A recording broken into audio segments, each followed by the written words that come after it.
Bom dia, queridos, graça e paz. Mais uma vez estamos aqui para estudarmos um pouco da Palavra de Deus. Nós estamos na lição 3, o caráter cristão, o crente e a justiça, a misericórdia e a pureza. A nossa revista é a revista O Sermão do Monte, Princípios para a Vida Cristã. Nós temos hoje no texto base, em Mateus, nosso texto base está em Mateus 5, no verso 6 ao verso 8. Então vamos iniciar com uma oração, agradecendo a Deus por mais esse dia, agradecer a Deus por mais essa semana que inicia, pedindo a Ele que nos abençoe durante essa semana que está iniciando. Feche os teus olhos aí na sua casa e vamos estar orando. Ó Deus, muito obrigado, Senhor, por essa manhã. Obrigado, Senhor, pelo momento que estamos aqui juntos, como igreja Tua, para, Senhor, aprender da Tua palavra. Deus, que o Senhor, Pai, como o Senhor tem falado no meu coração, possa falar ao coração dos meus queridos, que a gente possa crescer, Senhor, em conhecimento, em graça, Senhor, diante de Ti, e que a gente possa juntos, Senhor, estar, Senhor, aprendendo mais da Tua palavra. Fala conosco, traz-nos, Senhor, a Tua revelação, a Tua iluminação, Senhor, aos nossos corações, e que possamos estar, Senhor, sendo melhores para Ti, para a glória e louvor do Teu nome. Fique conosco durante toda essa manhã, em nome de Jesus. Amém.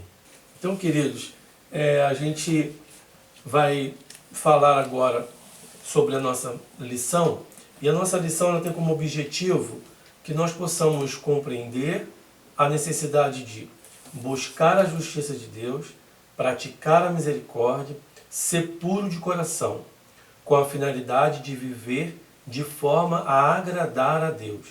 Então a gente vai, durante essa lição, discorrer sobre essas três bem-aventuranças: a justiça de Deus, a misericórdia e a santidade, a pureza de coração. Então a finalidade dessa nossa lição é agradar a Deus. Nós vamos resgatar o pensamento que foi introduzido pela Patrícia na semana passada, nas três primeiras bem-aventuranças. Então há uma sequência lógica nos princípios apresentados pelo Rei Jesus nas bem-aventuranças. Então as duas primeiras nos fez olhar para dentro. Tá? É uma visão introspectiva. Então, quando falou da primeira bem-aventurança, os pobres de espírito, ou humildes de espírito, como algumas versões, pois dele é o reino dos céus. Então ele vem trazer essa questão de pensar, eu lembro sempre da frase: Senhor, tem misericórdia de mim que sou pecador. Então essa que seja a nossa oração, trazer esse pensamento para dentro, olhar para quem eu sou, para olhar para aquilo que eu tenho feito. Então, aquilo que eu sou, né? Vamos dizer assim. E também a segunda bem-aventurança, que é a questão do quebrantamento, que é bem-aventurado os que choram, porque serão consolados. Então, essas duas primeiras bem-aventuranças, ela vem trazer um olhar para dentro. E a terceira bem-aventurança, ela vem trazer em relação ao nosso relacionamento interpessoal. É o manso, bem-aventurado os mansos, porque herdarão o reino, que herdarão a terra. O foco está aqui no trato com as outras pessoas. Depois da gente compreender, à luz da visão correta com respeito ao nosso Deus e de quem somos em relação aos outros, então, depois a gente compreender a nossa relação com Deus e com a relação nossa com o nosso próximo, Jesus começa a aplicar os princípios. O reino de Deus é um reino de justiça, misericórdia e santidade. Logo, os súditos desse reino são promotores de uma solução para as mazelas desse mundo corrompido. Então eu gostaria que a gente pegasse essa palavra promotores e gravasse. Separa aí um espacinho na sua memória e grave essa palavra, promotores. A gente vai usar logo na primeira bem-aventurança, nessa primeira bem-aventurança que nós vamos estudar hoje, que seria a quarta bem-aventurança, a gente vai falar pouco sobre os promotores.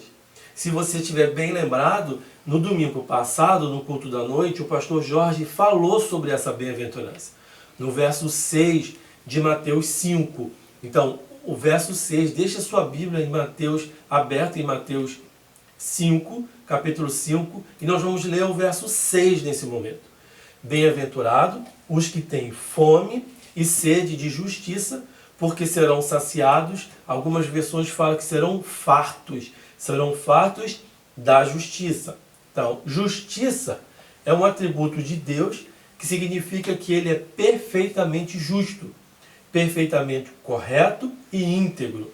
O próprio Deus é o padrão do que é justo e certo, e ele sempre age de acordo com esse padrão. Você vai lembrar também que na mensagem do pastor Jorge, na conversa dele com o presbítero Ismael, ele comentou sobre o padrão de Deus é alto. E a gente vai ver isso, tanto na justiça como na misericórdia e na santidade, que o padrão de Deus é alto. Então é um padrão e Deus pratica a justiça porque em si mesmo ele é justo. Em seu caráter, Deus é absolutamente justo. Então, o correto é a gente pensar, Deus pratica a justiça porque em si mesmo ele é justo. Justiça deve ser um profundo anseio de todo crente. Fome e sede são termos que denotam extrema necessidade. São necessidades vitais. Então a gente vai ver que no versículo 6, o Senhor Jesus usa bem-aventurado os que têm fome e sede. Então são necessidades extremas, necessidades vitais na nossa vida. A gente pode ficar alguns dias sem comer e sem beber, mas não podemos ficar a vida inteira. A gente tem um limite de beber água, um limite de comida, porque se a gente não se alimentar, a gente vem a morrer. E a gente trazendo isso para a vida espiritual, se a gente não tem fome e não tem sede de justiça, há uma morte espiritual, há um afastamento espiritual, um distanciamento do nosso Senhor.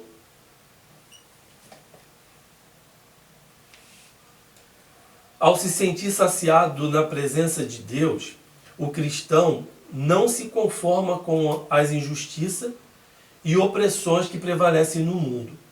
A prioridade dele, a prioridade do cristão, é a busca pelo reino de Deus e sua justiça. A gente vai ver isso lá em Mateus 6,33. Buscai, pois, em primeiro lugar, o seu reino e a sua justiça, e todas estas coisas vos serão acrescentadas. Então, o que o Senhor Jesus fala aqui para nós. Buscai, pois, em primeiro lugar, o seu reino, o reino de Deus e a sua justiça. Que todas as coisas citadas anteriormente no texto, se você for ler o texto anteriormente, ele vai falar das nossas necessidades básicas. Do comer, do vestir, do comer, do beber e do vestir. Então ele vai falar das nossas necessidades básicas. Então, o cristão que busca, que conhece a justiça de Deus, o que fará? Ele vai fazer justiça com as próprias mãos? Claro que não, mas deverá desenvolver um desejo profundo pelo estabelecimento de valores eternos, sobrepondo-se às ideias passageiras e corrompidas, e isso permanecerá. Lembra da palavra que eu pedi para a gente reservar no cantinho da nossa memória? Promotores. Então nós, como que alcançamos justiça e reconhecemos a justiça de Deus, nós vamos ser promotores desses valores eternos. Na semana passada, no culto, como eu já falei, no culto da noite, que o pastor Jorge, quem não assistiu, vai lá no grupo da igreja, no YouTube, e abra lá a mensagem do domingo passado. Você vai ver que o pastor Jorge fala sobre justiça e ele usou como exemplo de ser alcançado pela justiça do Senhor o cego Bartimeu e Zaqueu. Mas também colocou algo que eu achei muito interessante: na caminhada de Jesus existia uma multidão. E essa mesma multidão era ela que impedia que o cego Bartimeu pudesse ter o encontro dele com o Senhor Jesus.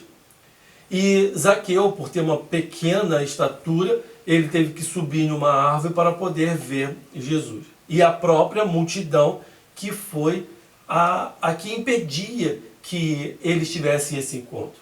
Então nós, como promotores desse reino, nós como súditos desse reino, nós devemos levar essa justiça, a justiça, e praticar a justiça para os injustos. Então nós devemos ser promotores dessa justiça.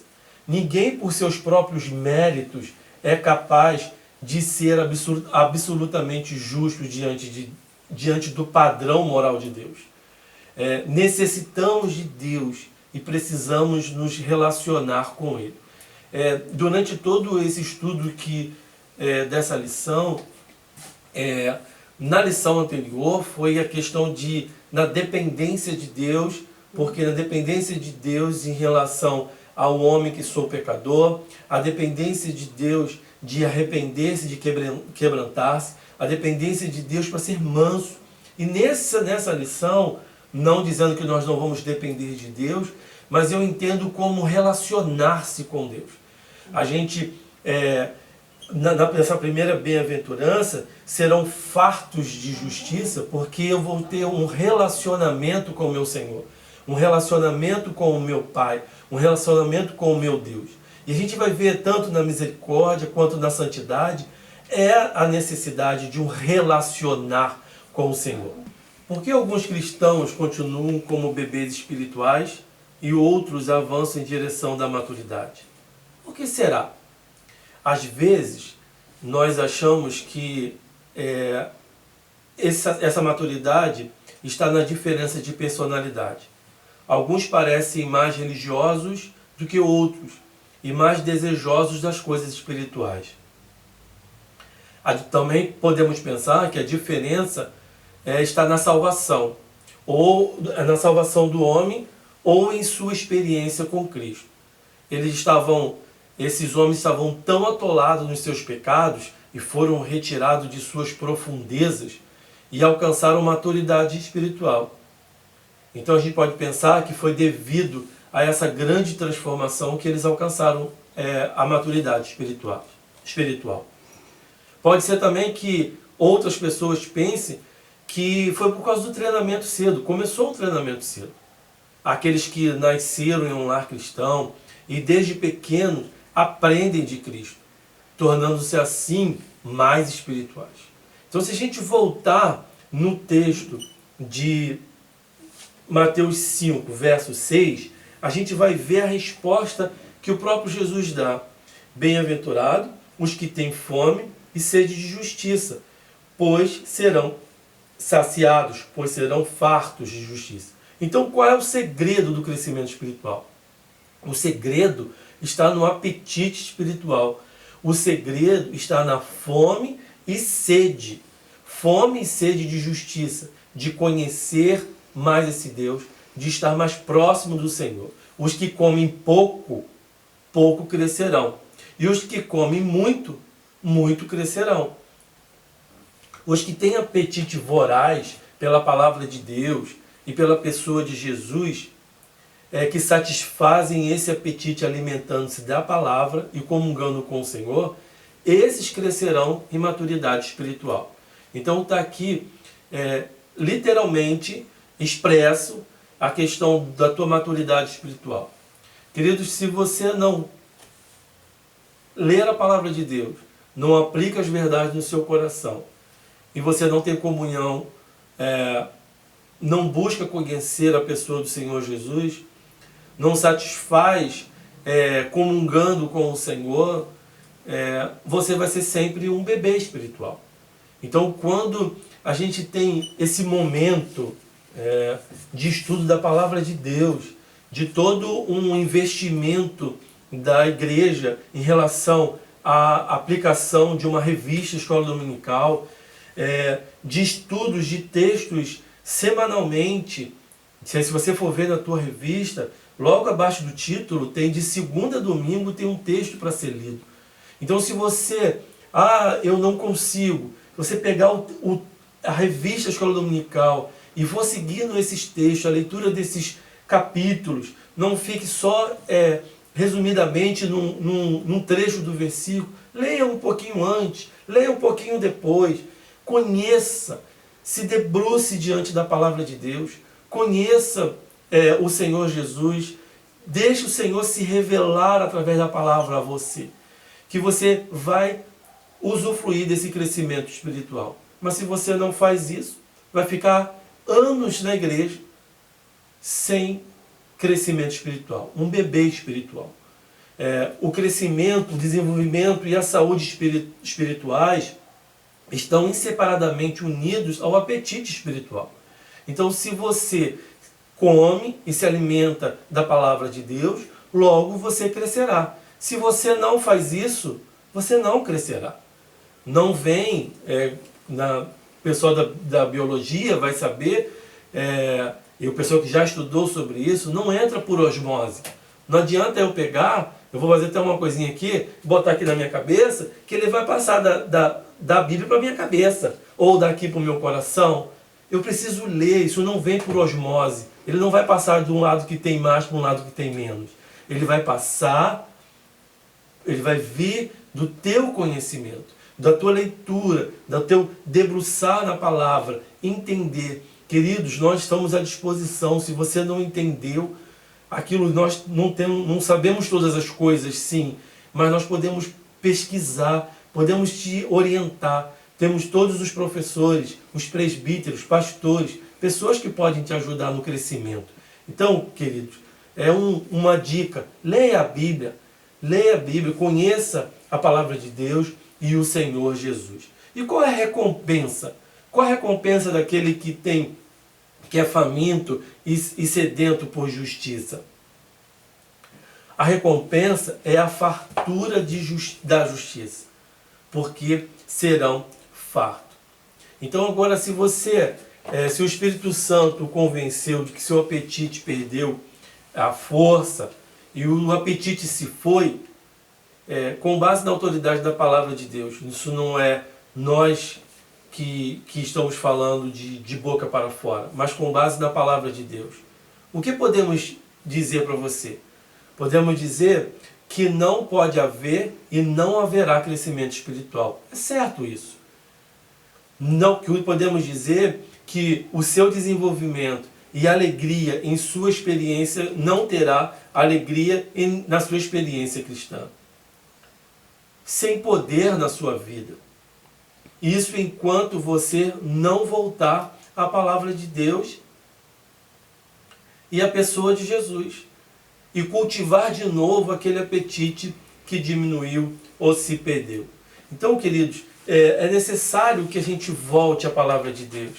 É necessário que a gente conheça o nosso Senhor. É necessário que nós conhecemos a quem é o nosso Senhor.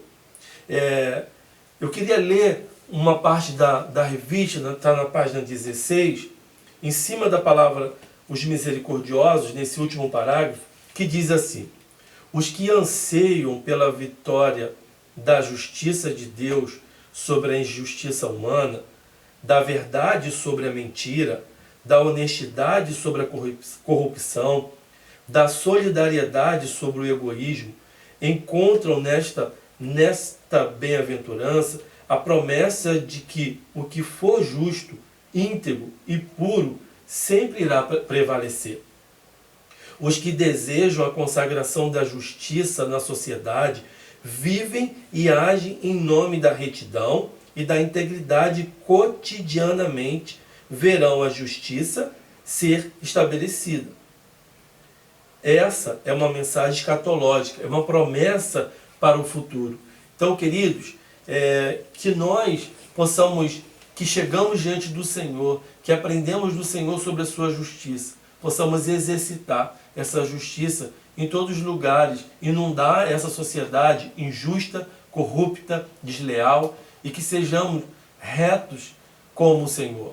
É algo que não provém de nós, mas que o Senhor nos concede. Então, se você tem fome e sede de justiça, você será saciado e você será farto de justiça.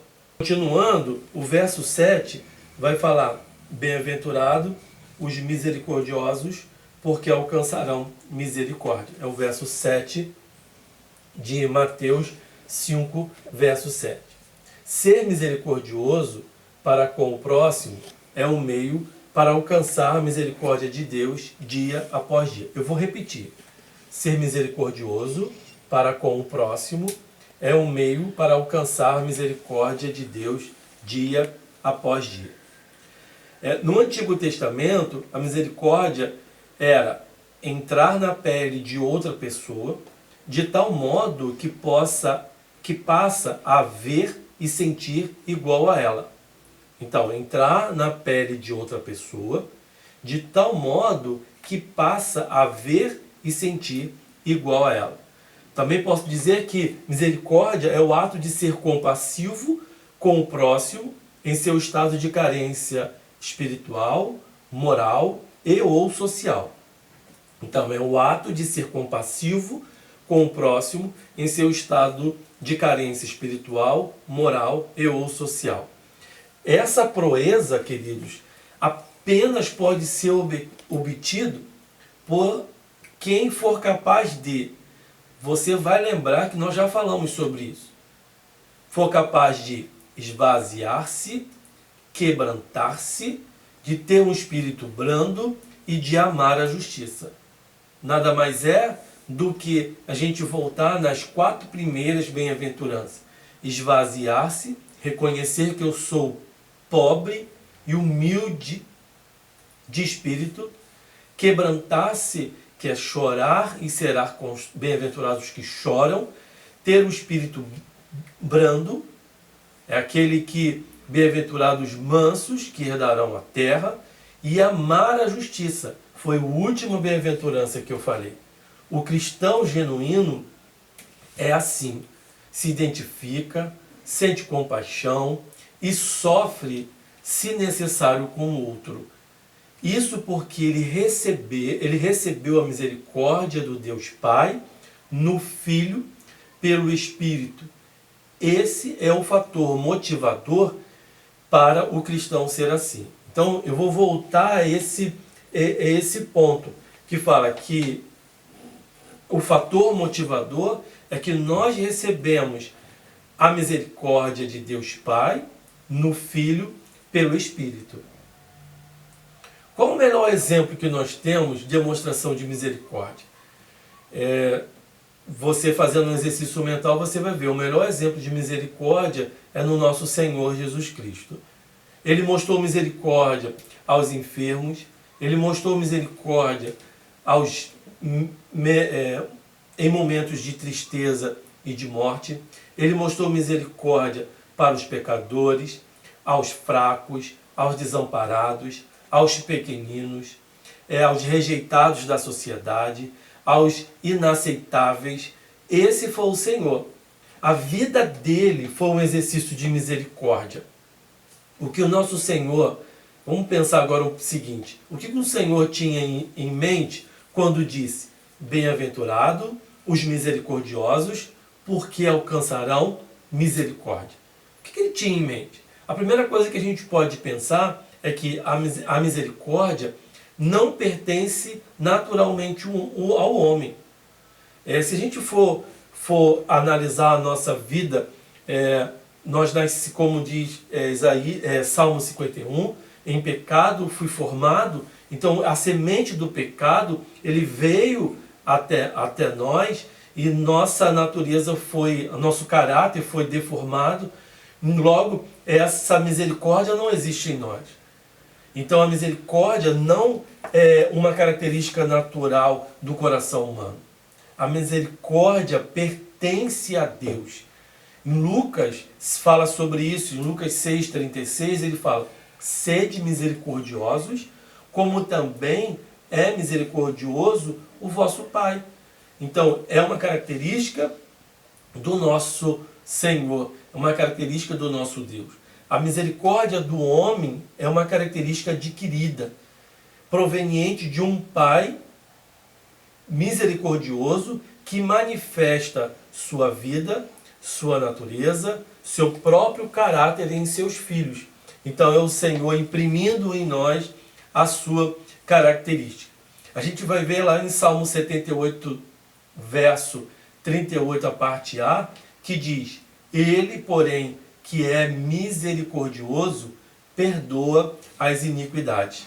Então, a gente vai ver que essa misericórdia que nós estamos recebendo do Senhor, a misericórdia é algo adquirido que o Senhor nos deu. E logo no início, quando eu fiz a introdução desse ponto, eu li nessa introdução que diz: ser misericordioso para com o próximo é um meio para alcançar a misericórdia de Deus dia após dia. Então a gente vai exercitando a misericórdia que nós recebemos do nosso Senhor. O Salmo 136, eu já tinha lido esse salmo, mas nunca tinha tentado, tinha visto que repetia várias vezes. São 26 vezes, são 26 versículos e 26 vezes que o salmista repete a seguinte frase: a misericórdia do Senhor dura para sempre. Ele estava tão impressionado com a misericórdia do Senhor que enalteceu esse Deus que é misericordioso e a fonte de toda a misericórdia. Então, 26 vezes, se você for olhar lá no Salmo 136, você vai ver a repetição dessa frase: a misericórdia do Senhor dura para sempre. Então a gente pode concluir em relação à misericórdia que misericórdia é o amor de Deus em ação pelo miserável. Misericórdia é a resposta de Deus à miséria, à necessidade daquele a quem Ele ama. Deus não ama porque o objeto da sua afeição lhe seja amável e atraente. Ele ama porque amar é inerente à sua natureza. É a mesma coisa que falando da justiça. Justiça é inerente à natureza de Deus. Então, Deus ama porque é algo inerente à sua natureza. E se você olhar para o texto mais uma vez, qual é a recompensa dos misericordiosos? A recompensa? Misericórdia. Manifestamos aos outros misericórdia e de Deus a recebemos. Manifestamos aos outros misericórdia e de Deus a recebemos. Os misericordiosos são aqueles que abrem as comportas celestiais para abastecer a sua própria alma. Ser misericordioso não é um meio de ser salvo, mas é um meio de demonstrar que foi salvo pela graça. Então, ser misericordioso não é meio para ser salvo, mas ele demonstra que eu sou um salvo, que eu fui alcançado pela graça do Senhor. Então, misericordiosos são aqueles que abrem as comportas celestiais para abastecer a sua, olha só, própria alma, porque o misericordioso ele vai receber misericórdia. A salvação, queridos, é pela fé sem as obras. Mas a fé salvadora nunca vem só. A fé nos justifica diante de Deus, as obras diante dos homens. E Deus, que vê as nossas boas obras sem interesse, nos recompensa aqui e no porvir. Então, queridos, até aqui nós estudamos sobre a justiça, sobre a misericórdia. A primeira bem-aventurança que nós estudamos hoje foi: bem-aventurado os que têm fome e sede de justiça, pois serão saciados. No versículo anterior, no item anterior, estudamos no versículo 7, bem-aventurados misericordiosos, pois alcançarão misericórdia. Agora nós estamos no versículo 8, a pureza de coração. Bem-aventurados limpos de coração, pois verão a Deus. Então, nós somos cristãos, não somos cristãos, melhor dizendo, porque temos o coração limpo. Mas temos o coração limpo porque fomos tornados cristãos pela fé em Cristo. Deu para entender? Nós não somos cristãos porque temos o coração limpo. Mas temos o coração limpo porque fomos tornados cristãos pela fé em Cristo. Foi Cristo, com o poder do Evangelho, que purificou os nossos corações. Sem essa obra, tudo seria apenas um caos. A gente tem aprendido, através de um livro da Igreja Intencional, sobre retornar sempre ao Evangelho. O Evangelho é a base de todas as coisas. É o Evangelho que nos faz caminhar diante do Senhor. E você vai entender o que eu estou falando durante esse ponto, que é sobre ser puro de coração e sem santidade. A gente parar e analisar o que entendemos sobre o Evangelho e de que forma respondemos à pergunta do Evangelho e respondemos aquilo que o Senhor fez por nós. Podemos adorar a Deus com um coração transformado, porque Jesus fez e continua fazendo uma grande obra em nós, nos dando um coração puro e limpo. Quando o homem deseja examinar seu caráter, sua ética, os seus princípios morais, ele se mede tomando por padrão outro homem. Isso aqui é bem característico da humanidade. Então, quando eu quero comparar, examinar o meu caráter, quando eu quero examinar a ética, quando eu quero examinar os princípios morais, a tendência humana é comparar com alguém que está inferior a ele, que é inferior a ele. Então ele se alegra, poxa, eu estou melhor do que fulano. Ele se compara com aquela pessoa, ele faz uma comparação humana. Então, no meu comportamento ético, no meu caráter, nos meus princípios morais, poxa, mas fulano é assim, assim, assim. Então eu estou melhor. Então eu estou medindo, estou usando como padrão um padrão inferior, um padrão menor. E Deus? Com ele não é assim, com Deus não é assim. Quando ele prova o caráter de alguém, seus princípios morais, sua ética, seus padrões, sua aceitabilidade aos olhos divinos, o Senhor Deus mede segundo a sua própria santidade imutável, inalterável, absoluta. Então, quando Deus compara algo, ele compara com compara com seus princípios morais, compara com sua ética, seus padrões, ele compara com a sua santidade. Aí a coisa muda de figura, a um padrão mais elevado, um padrão alto. E a gente vai ver em 1 Pedro 1, de 14 a 16, a nossa lição, o pastor, que é o autor da nossa lição, o pastor Luiz Felipe, ele colocou o verso 16, sede santo porque eu sou santo.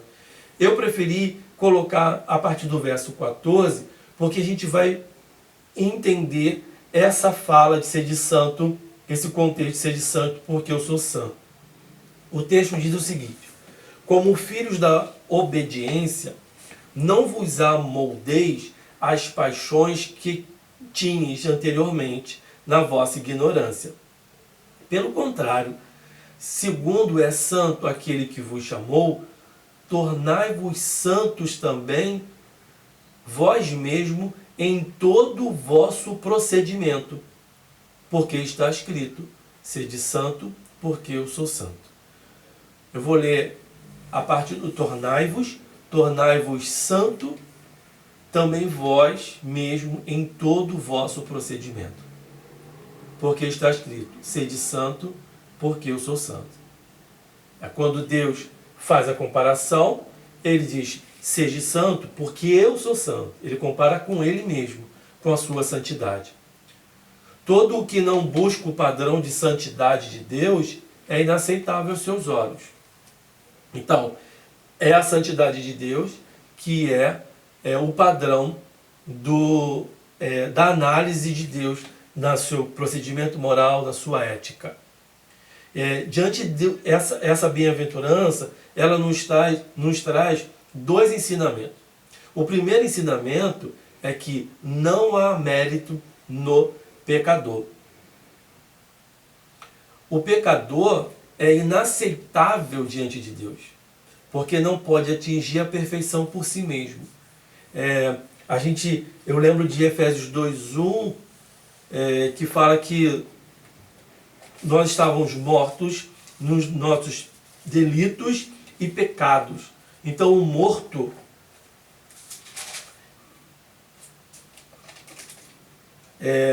Efésios 2:1, só para falar o versículo corretamente, ele vos deu vida, estando vós mortos em vossas transgressões e pecados. Algumas versões em vossos delitos e pecado. Então o morto, ele não tem como atingir a perfeição. O morto espiritual, ele não tem como atingir essa perfeição de Deus, de santidade. E muitas vezes erramos. Eu já ouvi algumas pessoas nós ouvimos algumas pessoas fazer essa comparação que eu vou fazer agora aqui, que eu vou falar agora aqui. Muitas vezes as pessoas falam assim, mas a fulano é tão bom, ele tem um caráter ilibado, ele é uma pessoa muito boa, ele é bondoso. Queridos, muitas vezes isso não importa, porque nós estamos fazendo isso na análise humana, na comparação humana. Eu comparo que fulano é tão bom, que fulano é isso, que fulano é aquilo, com base em nós mesmos, com base numa comparação humana. Já ouvi alguma pessoa falando sobre isso. Mas fulano é tão bom. Queridos, à luz, ao nosso padrão, é uma pessoa muito boa. Ao nosso olhar, é uma muito boa. Agora vamos pensar e analisar na questão do padrão de Deus. Deus, como nós falamos, Deus quando analisa, ele analisa pelo padrão dele, pelo padrão de santidade. À luz da santidade de Deus, esse homem é ímpio. No padrão de Deus, essa pessoa não pertence a Deus. Então, nós temos que ver qual é o padrão que nós estamos usando. Usamos muitas vezes no padrão humano. E nós temos que, diante dos olhos de Deus, o que Deus faz é olhar para o padrão da santidade dele. Enquanto o indivíduo não imita Cristo, enquanto o indivíduo não tem o Senhor Jesus como seu Senhor e Salvador, jamais poderá permanecer na presença divina. Aí que está, quando eu falei, a questão do Evangelho. Nós fomos alcançados pelo poder do Espírito, nós fomos alcançados pela graça do Senhor, nós fomos alcançados por esse Evangelho. O Evangelho que foi anunciado a nós, onde reconhecemos que somos pecadores, o Senhor nos convenceu que nós somos pecadores e que nós podemos nos arrepender do nosso pecado e crer que Jesus Cristo é o caminho, a verdade e a vida. E a resposta que nós temos é como na primeira bem-aventurança, a primeira bem-aventurança, a gente pode se reconhecer e dizer, Senhor, eu sou um pobre pecador e eu preciso da sua misericórdia. E quebrantar, chorar na presença do Senhor, Senhor, me perdoa, porque sem ti eu estou a caminho, a minha herança seria o inferno. Quando eu estava estudando isso, eu lembrei do pastor Juan. O pastor Juan, quando comentava sobre uma canção, ele falava sobre essa canção, a canção diz: eu quero de volta o que era meu. Ele fala assim: irmãos, o que nós tínhamos era a morte eterna. E se eu quero de volta, quer bem o quê? A morte eterna?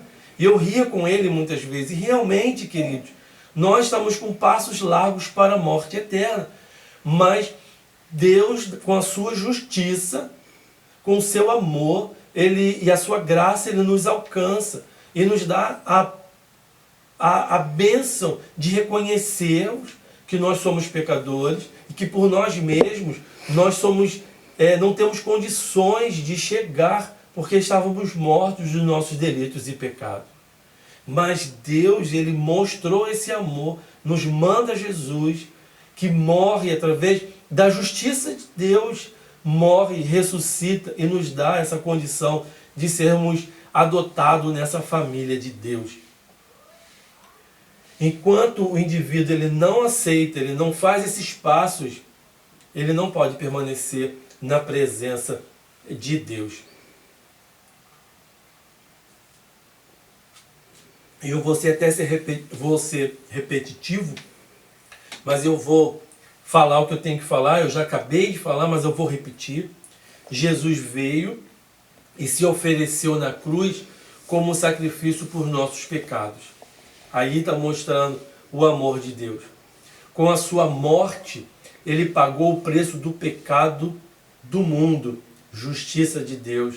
E Deus oferece perdão de pecados a todo aquele que aceita Jesus Cristo como seu Salvador pessoal. Qual a resposta que você tem dado a esse sacrifício? Qual a resposta que você tem dado ao amor e à justiça de Deus? Qual é a resposta? A resposta de reconhecer que nós somos pecadores e que precisamos de um Salvador e de crer que Jesus é o Senhor das nossas vidas. Isaías 64:6 diz que as nossas justiças são como trapo de imundícia diante de Deus. Queridos, este é o ponto de vista divino. Nós somos trapo de injustiça diante de Deus. Mas Jesus Cristo, em sua morte, tira esse trapo de imundícia e nos veste da sua perfeição. Glória a Deus por isso.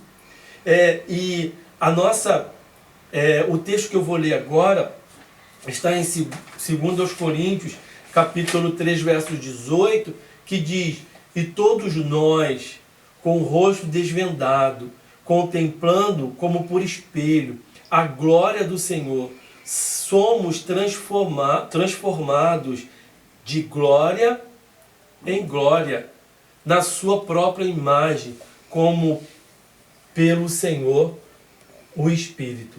Eu vou ler até ele de novo. Preste atenção, querido. E todos nós, com o rosto desvendado, contemplando como por espelho a glória do Senhor, somos transformados de glória em glória, na sua própria imagem, como pelo Senhor, o Espírito. 2 Coríntios 3, 18. Então, com a morte de Jesus, fomos transformados na sua própria, de glória em glória, na sua própria glória, como pelo Senhor, o Espírito. Quando Deus olha para aquele que confia em Cristo para a salvação, ele o vê como vê o seu próprio Filho.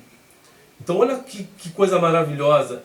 O Senhor olha, Ele o vê como vê o seu próprio Filho.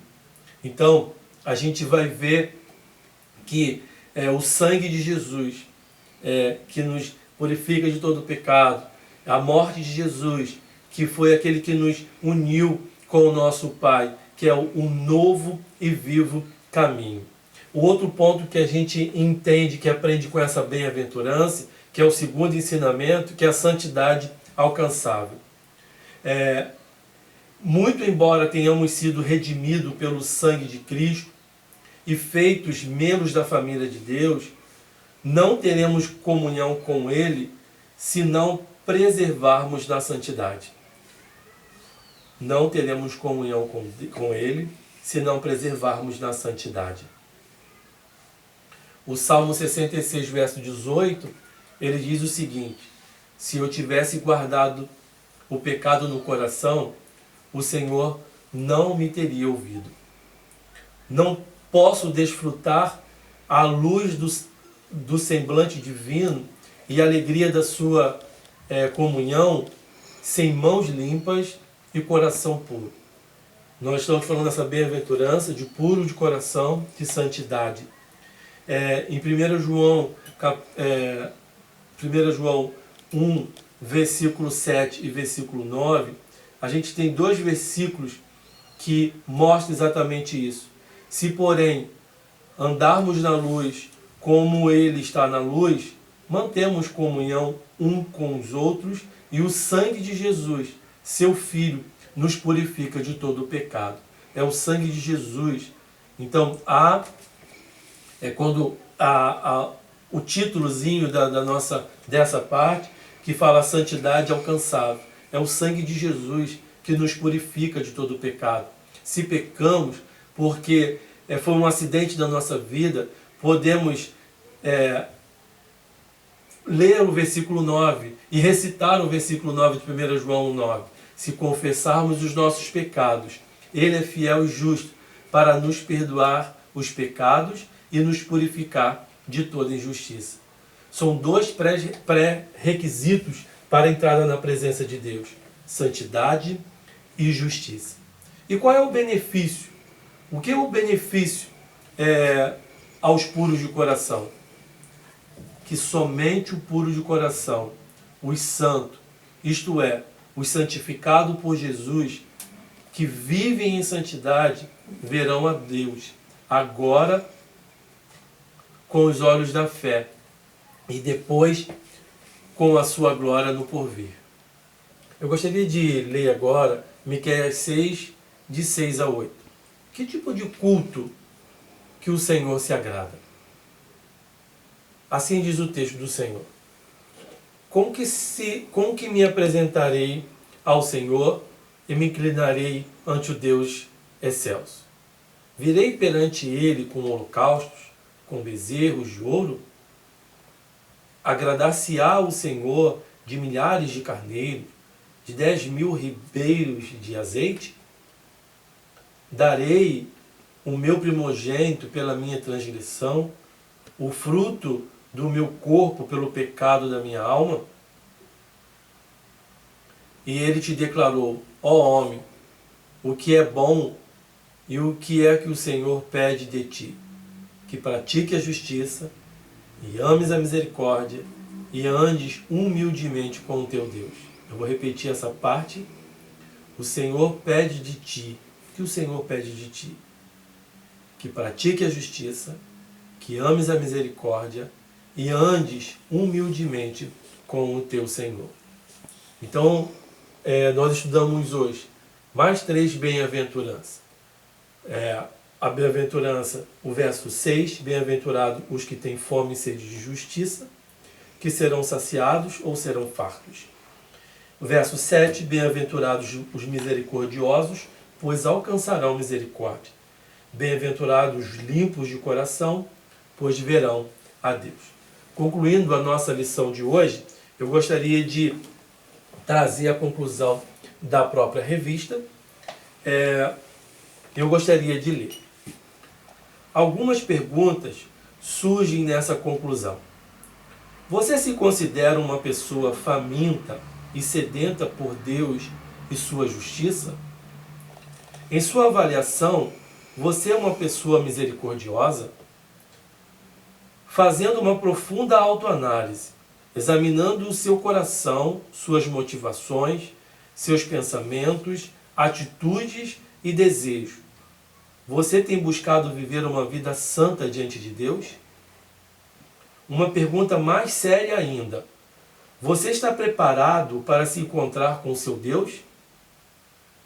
Temos que concordar que quanto mais a nossa vida estiver voltada para as coisas espirituais, maior comunhão teremos com o nosso Deus e, consequentemente, mais o nome do Senhor será glorificado através de nossas vidas. O cristão que vive a justiça, a misericórdia e a santidade terá uma rica colheita. Então, essa conclusão, eu gostaria que você estivesse pensando em todas essas perguntas que foi feita a você e a mim. Analisar a nossa vida, analisar a sua vida, analisar a minha vida em relação a tudo aquilo que nós estudamos sobre a justiça, sobre a misericórdia e sobre a santidade. E analisar e ver como estamos. E parar e retroceder, parar e entender qual é aquilo que o Senhor quer para as nossas vidas. Que durante esse dia o Senhor possa estar falando ao teu coração, que o Senhor possa estar ministrando mais a sua vida e que a cada momento a gente possa ser exatamente aquilo que o Senhor quer que nós sejamos. Vamos orar. Agradeço a você por estar junto nesse dia e podermos aprender da palavra de Deus. Mais uma vez, muito obrigado e vamos orar. Senhor Deus, muito obrigado, ó Deus, pela tua presença. Obrigado pela tua palavra, Senhor, que ela é viva e eficaz, Senhor, nas nossas vidas. Que possamos, Senhor, durante esse dia, ser, Senhor, incomodado, Senhor, pelo teu Espírito, para analisar, Senhor, as nossas vidas e ver como estamos em relação à justiça, em relação à misericórdia, em relação à santidade. Deus, analisar, Senhor, todas essas 6, Senhor, bem-aventuranças, Senhor, que nós estudamos, Deus, até aqui, e que o Senhor possa estar falando, Senhor, profundamente ao nosso coração. Possamos, Senhor, ter uma vida, ser um exemplo de cristão, um exemplo não, Senhor, para a nossa glória, nem para o nosso louvor, mas para a tua glória e para o seu louvor. Sabemos que a cada dia o Senhor tem trabalhado nas nossas vidas, a cada dia é o Senhor que tem cuidado, Senhor, de cada um de nós. Nos dê um resto de domingo na tua presença e que o Senhor possa estar ministrando os nossos corações. Prepara, Senhor, as nossas vidas para, Senhor, o culto, Senhor, de hoje à noite. Usa, Senhor, o pregador. Tudo que iremos fazer, que tudo seja para a glorificação do teu nome. Senhor, tu és bem-vindo, Senhor, ao nosso meio. E nós precisamos a cada dia ser incomodado e ser ministrado por ti. Em nome de Jesus. Amém. Tchau, queridos. Até a próxima.